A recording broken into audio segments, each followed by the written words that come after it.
Sa panahon ngayon, kailangan marunong kang kumilos at dumiskarte sa buhay dahil wala kang ibang pwedeng asahan kundi sarili mo lang.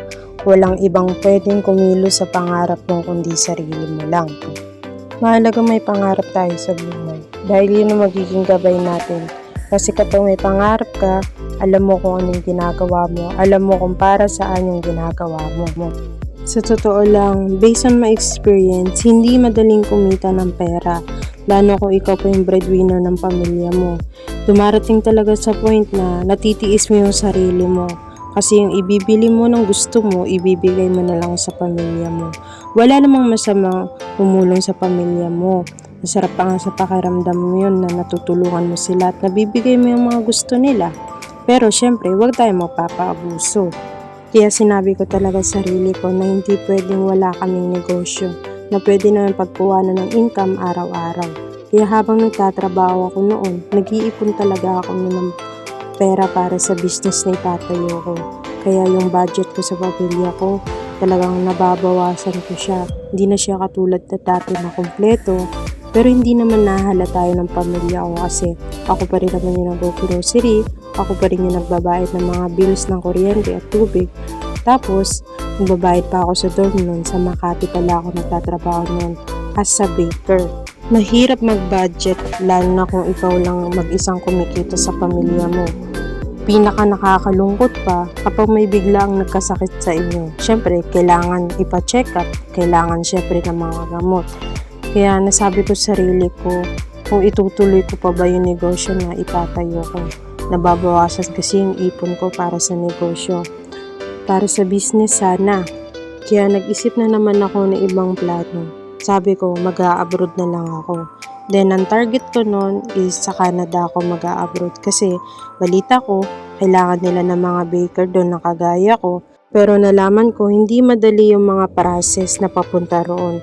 Mahabang process, mahabang paghihintay na naman. Then, nag-try ako ng barko at Australia yon. May mga kaibigan na ako sa barko kaya madali na lang sana kung doon ako makakapunta. Pero, mahirap talaga kasi kapag wala kang budget na papunta roon, hindi ka agad-agad makakapunta roon. Kailangan mo na malaking pera kasi may mga process pa sila na i-medical ka at aayusin mo pa yung visa mo. Hanggang sa operan ako ng tita ko na nasa ibang bansa, tinanong niya kung gusto ko daw ba makapunta ng Amerika. Pero need kong mag-aral ng nursing. Kasi sa totoo lang, hindi madaling maging nursing at aminado ako na hindi ako matalino. At isa pa ang iniisip ko, breadwinner ako. Kahit nasagot nila tita yung tuition fee ko, alam kong napakahirap kumita ng pera kasi na-experience ko na yun.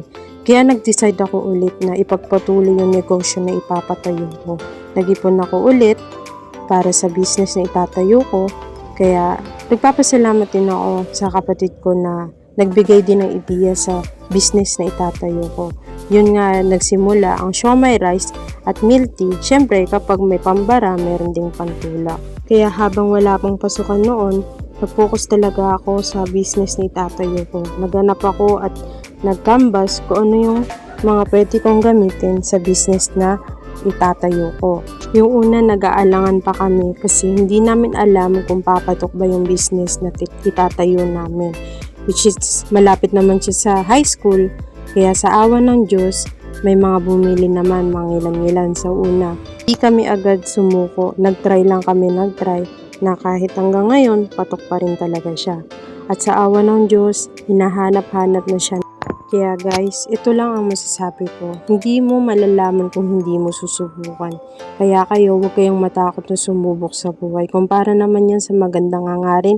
Higit sa lahat, kumpara naman yan sa pangarap mo. Sa totoo lang, wala na akong hilig mag-aral nun. Kaya yung naging nursing ako, nahirapan talaga ako mag-adjust kasi na-stuck yung utak ko ng 5 years at 5 years ako nagtrabaho. Kaya ang utak ko nun, kumita ng pera at magtrabaho. Kaya guys, kung papipiliin nyo kung magtatrabaho ba kayo o mag-aaral, mag-aral po. Mag-aral. Kasi yun yung mas maganda niyong piliin. Mag-aral kayo ng mabuti para sa maganda ninyong kinabukasan. At kung meron kayong narinig mga negatibo sa ibang tao, wag na wag ninyong papakinggan. Pakinggan ninyo yung sarili ninyong pangarap.